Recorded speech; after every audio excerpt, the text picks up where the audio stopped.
One of the most important parts of working in an office environment is being able to accurately read your coworkers based on nonverbal signs.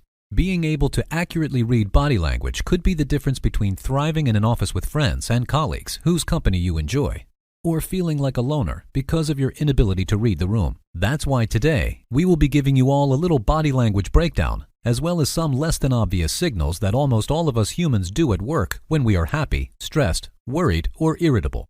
So make sure to watch all the way up until number 1, because not only is it going to help you become much better at reading body language, but also a much better judge of character. Number 10. They purse their lips when you speak. A lot of workplace culture revolves around being hospitable and friendly without letting that get in the way of your performance or status. Because of that, it's not uncommon to find people at work biting their tongue when they would really want to speak.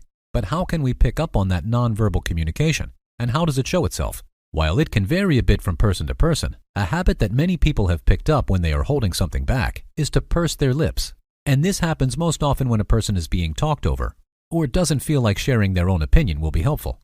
People in positions of power most often experience this nonverbal response, but so do people who aren't considered trustworthy. In short, if you are often pursing your lips when you speak to someone, they probably don't feel like they can honestly talk to you without something bad coming out of it. Number 9. Get a feeling for their baseline. A mistake that people can make when trying to read body language at work is just shooting from the hip and making an observation in the moment. You don't want to be rash when trying to get a better feel for someone's default body language, and doing so will result in some truly strange and off-base assumptions. Instead, you want to compile as much data as possible, being careful to understand the person's regular pace and style of life first before basing anything on their actions. We all carry ourselves differently, and our habits are more a result of our upbringing and personality than nature. So what might look like annoyance in one person could just mean being focused in another. Number 8. Look for eye contact. When it comes to reading body language, one of the trickiest ones is eye contact, but that doesn't mean that we can simply ignore it, because it is one of the most important indicators of mood and temperament on this list. Making too little eye contact can mean that the person is intimidated by you, uninterested in what you're saying, or even indicate a lack of confidence in the person themselves, while too much eye contact can be a power play, a sign of infatuation, or just that the person has a staring problem. This is one of those that you just know when you experience it, but human beings can say a lot with eye contact, and most naturally know what the right amount is for any given situation.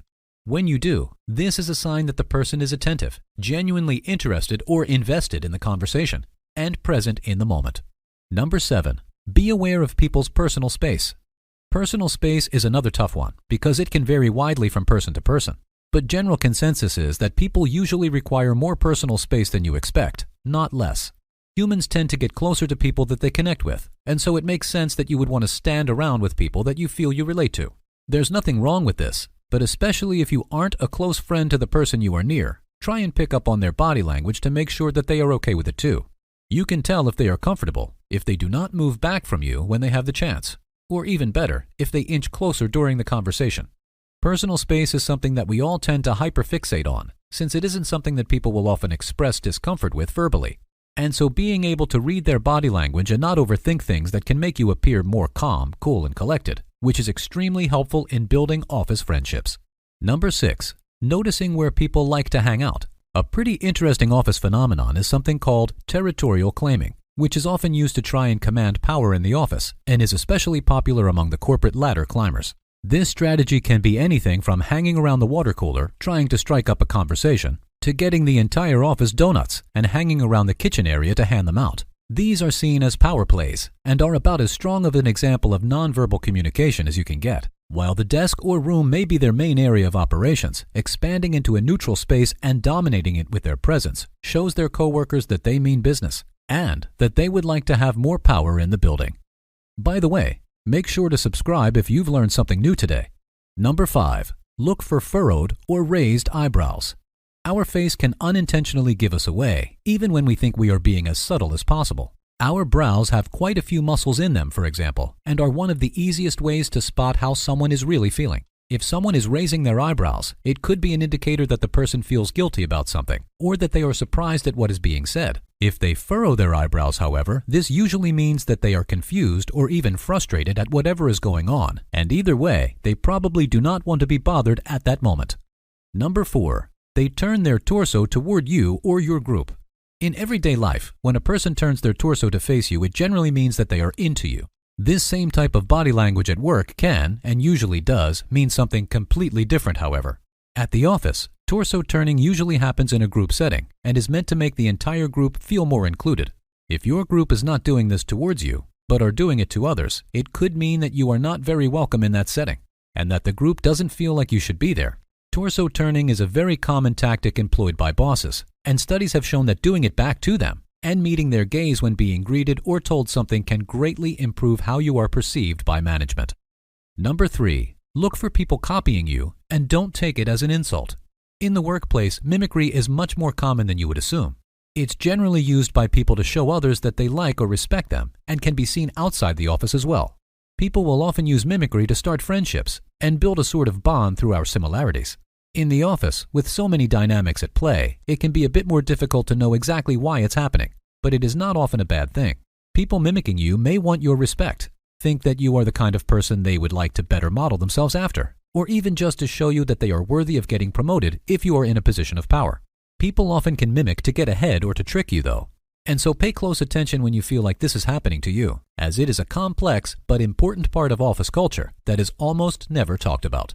Number 2. Look out for what your coworkers laugh at and about. Laughter is something that gives away a lot more than you may think. In terms of reading body language, especially in an office environment, laughter is about a lot more than just finding something funny.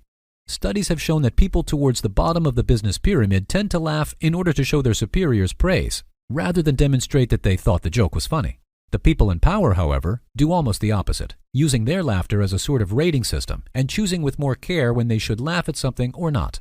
Bosses will often choose not to laugh at something said by a person in a position lower than theirs, so they don't give up control in a situation. Whereas in the same situation, that lower positioned employee will usually laugh as they feel they have to in order to keep the business relationship civil and on track. Number 1. If a person smiles genuinely at you or not. If nonverbal communication is a skill, then being able to read someone's smile shows mastery of that skill. You may not realize it, but the variety of smiles that you and your coworkers go through across a shift can say a lot more than you realize, and is also a good way to know how people feel about you and the situation in the moment. Although we can all fake smiles, and most of us learn it from a very young age, it can still be telling which one you bring out, something that almost becomes an involuntary reaction as we get older. Shooting a quick smile at a friend looks way different than the one you show your boss when they come to check on your work. And it essentially becomes a mask for us to hide behind until we are free to be ourselves again outside of work. Because of that, you can get a really good idea of how your coworkers want to be treated just by looking at which mask they present you with, giving you a big advantage over others in knowing how to treat them in that particular moment. And if you like this video, then check out these related videos to see more. And make sure to subscribe and leave a comment saying, "I subscribed," and we will personally reply to your comment.